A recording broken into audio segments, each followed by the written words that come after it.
Back to my channel. आज की इस वीडियो में हम उपसर्ग और प्रत्यय पढ़ेंगे। वे शब्दांश जो किसी शब्द का पूर्व में जुड़ उसका अर्थ बदल देते हैं उसे उपसर्ग कहते हैं। चलिए इसके कुछ उदाहरण देख लेते हैं। जैसे हमसे कोई कहे कि अनु शब्द से कुछ उपसर्ग बनाइए, तो देखते हैं वो उपसर्ग कैसे बने। तो पहला उपसर्ग होता है अनुराग।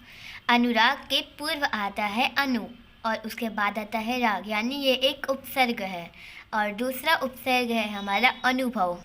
आइए इसके बाद दो और देख लेते हैं, जैसे अनुवाद और अनुपात। आई होप आपको ये वीडियो समझ आ रही होगी, तो एक लाइक और सब्सक्राइब कर दीजिएगा। अब दूसरा देख लेते हैं, जैसे अभी। अभिलाषा।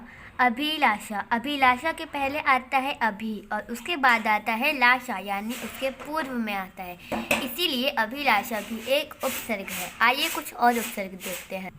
अभिवाद, अभिनाश और अभिशाप। और अब अगर हमें कोई सिर्फ दे दे तो आपको कंफ्यूज नहीं होना है। देखते हैं कि इसका उपसर्ग कैसे निकलता है। अ का होता है असफल, अकाल, अभाव, आकार। कुछ भी वर्ड जो आपको समझ में आए वो आप लिख सकते हैं जिसका अर्थ निकलता हो। आइए अब एक और उपसर्ग देख लेते हैं, जैसे निर।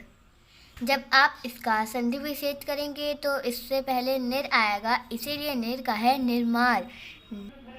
निर्जल, निर्बल, निर्भल। आप इसका संधि विच्छेद करके देखेंगे तो इससे पहले निर ही आएगा। ट्राई करके ज़रूर देखिएगा। अब हम पढ़ने वाले हैं प्रत्यय। आइए अब हम प्रत्यय और प्रत्यय की परिभाषा देख। जो शब्दांश किसी शब्द के अंत में लगा हो उसे प्रत्यय कहते हैं। आइए इसके कुछ उदाहरण देख लेते हैं। हमारा पहला प्रत्यय हो जाता है वट। चलिए वट का और आहट का प्रत्यय देखते हैं। वट का सजावट, बनावट, लिखावट, घटावट। इसके बाद में आ रहा है वट वट वट वट, इसलिए यह इन सबों का प्रत्यय है। अब आहट का देख लेते हैं। आहट का होगा घबराहट, झनझनाहट, सनसनाहट। अब देख लेते हैं उपसर्ग और प्रत्यय में अंतर क्या है।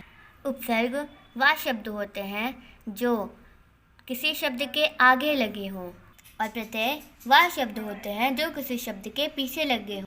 आई होप आपको हमारी ये वीडियो अच्छी तरह से समझ आ गई होगी। अगर आपको हमारी वीडियो अच्छी लगी तो लाइक और सब्सक्राइब ज़रूर करिए। आइए प्रत्यय का हम कुछ और उदाहरण देख लेते हैं, जैसे पन का पागलपन, सौंदर्यपन, बच्चापन और दर्पण। आइए तो का भी देख लेते हैं, जैसे महत्व, दायित्व, लघुत्व, गुरुत्व। अगर आपको कहीं पे कंफ्यूजन हो रही हो कि अरे ये कैसे हो गया, तो आप संधि विच्छेद करके देख सकते हैं, आपको उसका सल्यूशन मिल जाएगा। अगर आपको फिर भी नहीं समझ में आ रहा है कि कैसे होगा तो आप कमेंट में बता सकते हैं। तब तक के लिए गुड बाय।